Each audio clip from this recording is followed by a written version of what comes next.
While the eyes of the world have been on flashpoints like the Ukraine, Taiwan, and the Persian Gulf, another East-West confrontation is well underway in the Horn of Africa. Today, the Ethiopian government had been identified by the United States as needing change. Meanwhile, in the Sudan, a familiar pattern of democracy protesters being gunned down by dictatorships is also well underway. Middle East Bureau Chief Paula Slier has recently returned from the area, and I'm glad to say she joins us now. Paula, thanks for this. It's complicated. Back in the mid-80s, China was supporting the Tigray People's Liberation Front, who were a Maoist outfit then. Now the United States is supporting them, and China is supporting the Ethiopian government. So is Russia. The United States seems determined upon regime change in Addis. What's happening? Well, as you correctly say, I've just returned from Ethiopia, where I spent quite a fair amount of time. We certainly are witnessing this political allegiances changing, which is why when I talk to people on the ground, they say it's as much a conflict about the interests of the international community as it is a conflict between people on the ground.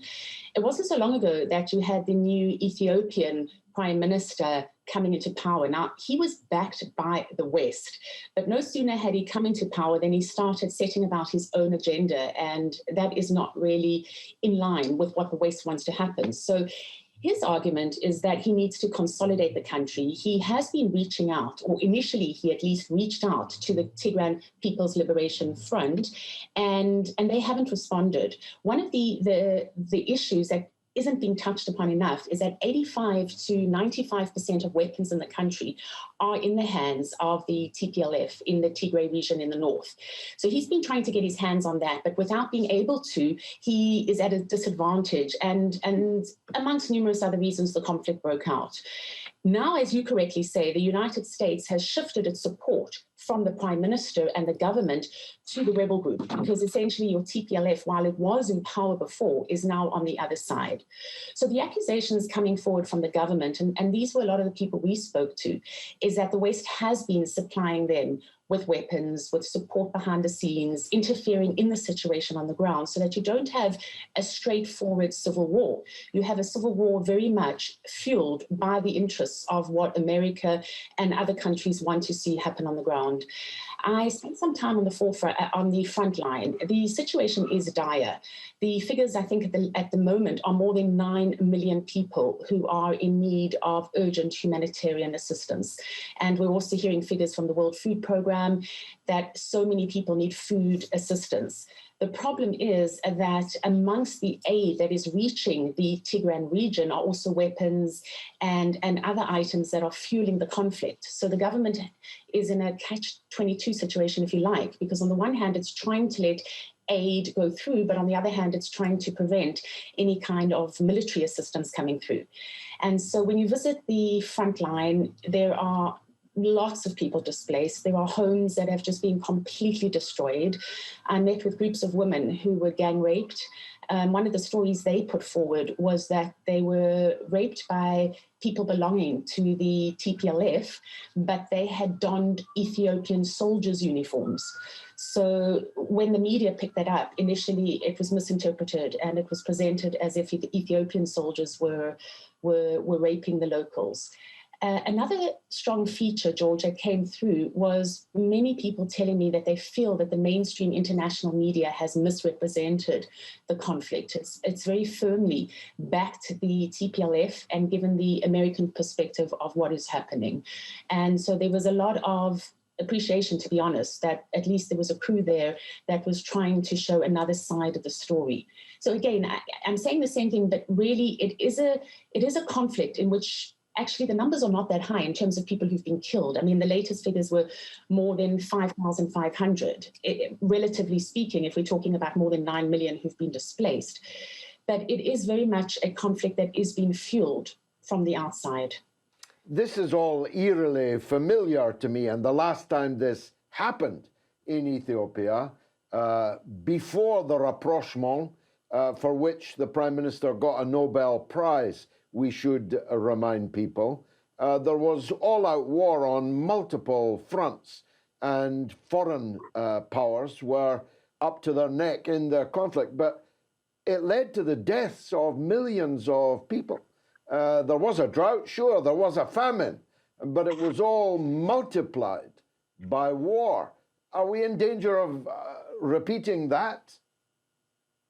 Well, I mean, the situation has been such for more than a year.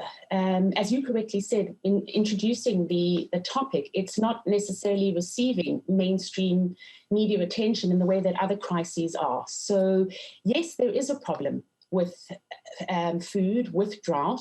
There's a problem with child soldiers, for example, who've been used. The allegations come forward and backwards on both sides. And we have the entire north of the country, which is essentially under siege. The latest reports we have are that the government forces are on the offensive and that they're preparing now to enter and, to quote them, eliminate the fighters belonging to the TPLF. But it was just a short time ago, just a few weeks ago, when the story was exactly reversed, and the reports coming through were that the TPLF fighters weren't far from the capital city of Addis Ababa, which actually wasn't 100% accurate, as I found when I went there. And that's also one of the problems in how the story is being reported, is that a lot of it is not first-hand witness. A lot of it is your foreign correspondents who are not on the ground, who are picking up bits and pieces, and even worse than that, are just talking to people who very often belong to NGOs. Your NGOs very often have an agenda. Many of them are supported to some extent by European and American money. So that just kind of fuels the anger of the Ethiopians in terms of how the situation is being presented. But certainly, I don't feel comfortable making a comparison as to whether or not we're going to see famine in the same kind of figures that we saw before. But I do feel comfortable saying that it is a dire humanitarian situation that's not receiving nearly enough international attention. Now, Paula, as I said in the introduction, there is a bit of a chaos in the whole region, including Sudan. Can you update us on what's happening there? Well, if we link what's happening in Ethiopia to Sudan, when the initial fighting started, you had tens of thousands of people fleeing from the Tigray region, which is in the north of Ethiopia, across the border into Sudan. So that fueled tensions there. So you now have the Sudanese army that has come in and is controlling that part of the border. That is a fertile part of the border that for a long time has been disputed by those who live on opposite sides of it in terms of who it belongs to. So that is part of the conflict. And then in Sudan itself, as you correctly know, we had the overthrow of the Sudanese leader, and now what we're seeing is the ultimate goal was to wait for elections in 2023. But we've seen these protests on the street that are either pro-government or are pro-military or pro-democracy, and there is supposed to be a transitional move to a government.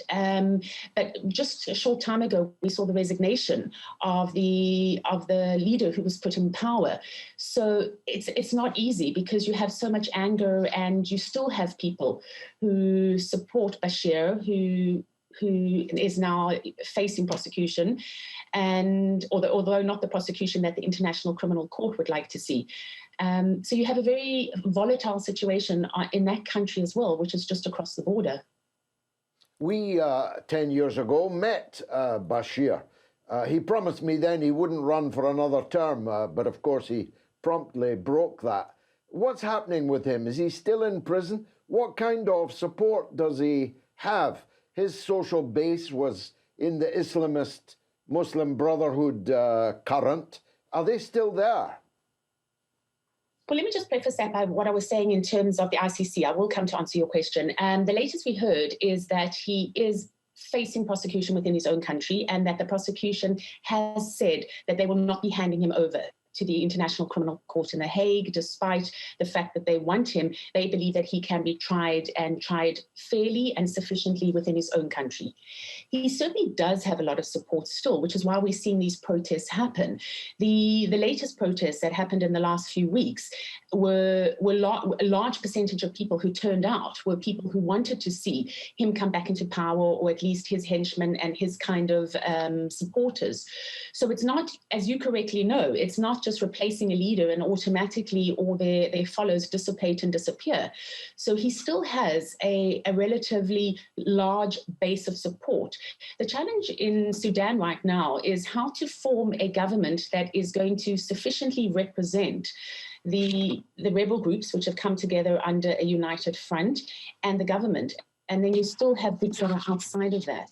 And they're finding it increasingly difficult to have this kind of peaceful transition to a government that's more representative of the people. So it's still questionable whether or not the elections will go ahead in 2023, but that was the whole purpose of this transitional government that was put into place, was to try and allay fears on all sides, try and bring all people together.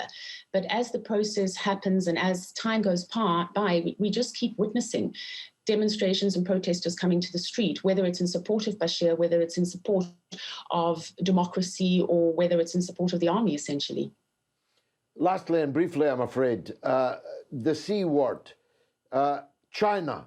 It's big in Ethiopia. To what extent is that the reason why the United States is taking the stance it is towards the Prime Minister? Well, it's interesting. You drive around Addis Ababa, the capital of Ethiopia, and you will see Chinese presence everywhere. It's not as if it's something that's being hidden. There are Chinese supermarkets everywhere. There are Chinese hotels. And when you talk to the local people, they even have a joke where they say, we've become the latest province of China. So it is very much the thinking on the ground that China is playing a role in terms of the United States being afraid to let go of the pull it had in the country. And certainly what we're witnessing now with the United States is that they feel they bet the wrong man. They put their cards, if you like, on the incoming Prime Minister, Abiy, and no sooner was he in power than they realized he's not actually just a lapdog for them. And so, yes, I do think many people in Ethiopia would agree with you that this is also a confrontation between the USA and China. Paula Slier, thanks for that tour de horizon in the Horn of Africa. Thank you for joining us. It's my pleasure.